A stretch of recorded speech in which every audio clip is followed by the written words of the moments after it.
तो आज है धैर्य की अन्नप्राशन सेरेमनी का फोटोशूट, जिसके लिए हमने सारी तैयारियां पहले से कर रखी थी।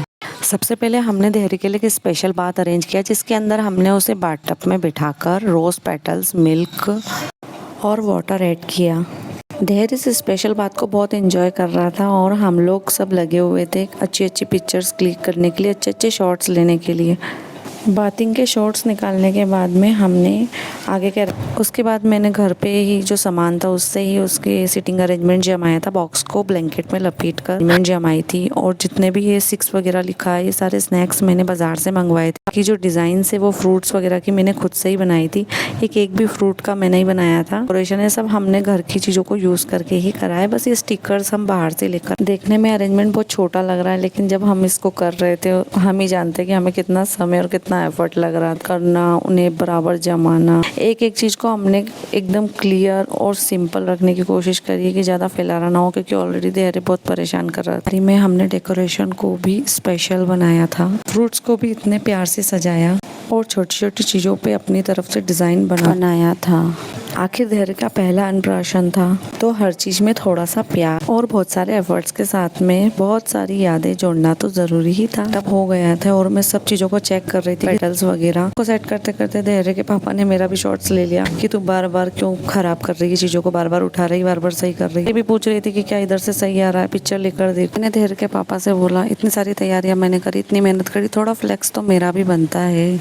उसके बाद फाइनली हमने धैर्य को लाकर रेडी किया था उसके सिटिंग अरेंजमेंट के लिए। धैर्य सोच रहा था ये वाह इतनी सारी चीजें। वो जल्दी से फटाक से केक को हाथ लगाने लग गया कि फटाफट पकड़ लेता हूँ क्या चीज है आखिर ये। धैर्य के मन में बहुत सारे सवाल चल रहे थे। फाइनली वो टाइम आ गया जिसके लिए हमने सारी तैयारी की थी, जो कि ये धैर्य का अन्नप्राशन करवाना। उसके लिए मैं धैर्य को टीकी वगैरह लगा रही थी, लेकिन धैर्य बार बार नीचे देख रहा था, जिस कारण से मेरी जो टीकी है वो अनशन जगह पर लगी। धैर्य बार बार उस बॉक्स के बाहर आने की कोशिश कर रहा था कि फटाफट बाहर आके इन सब चीज़ों को पकड़ लूँ, लेकिन मैं उसे जैसे तैसे वहाँ बैठाकर टीकी वगैरह लगा रही थी। उसके बाद फिर मैंने धैर्य को हलवा टेस्ट कराया, जो कि अन्नप्राशन सेरेमनी का पहला स्टेप था। तो थोड़ा अजीब एक्सप्रेशन दिया। उसके बाद फिर उसने खाना स्टार्ट। उसके बाद बारी आई उसके पापा की। फिर धैर्य ने उसके पापा से तो बड़े प्यार से खा लिया।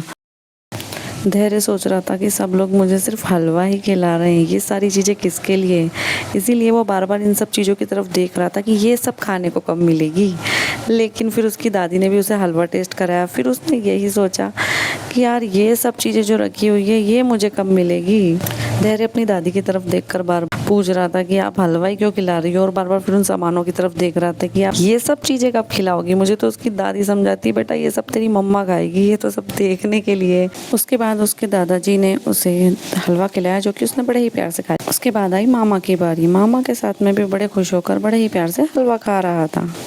उसके बाद आई नानी की बारी। नानी को देखकर ना जाने क्यों बच्चे अलग ही लाड़ में आ जाते हैं कि नानी तो दे ही देगी। उसके बाद फिर धैर्य बॉक्स के अंदर ही मस्ती करने लग गए। धैर्य सारी डेकोरेशन देखकर बहुत ही खुश हो रहा था। एट लास्ट फाइनली हम लोगों ने फिर धैर्य के साथ फोटो शूट कराया और आज का अन्नप्राशन का व्लॉग यहीं खत्म होता है। वीडियो अच्छी लगी तो like, share and subscribe. Okay bye.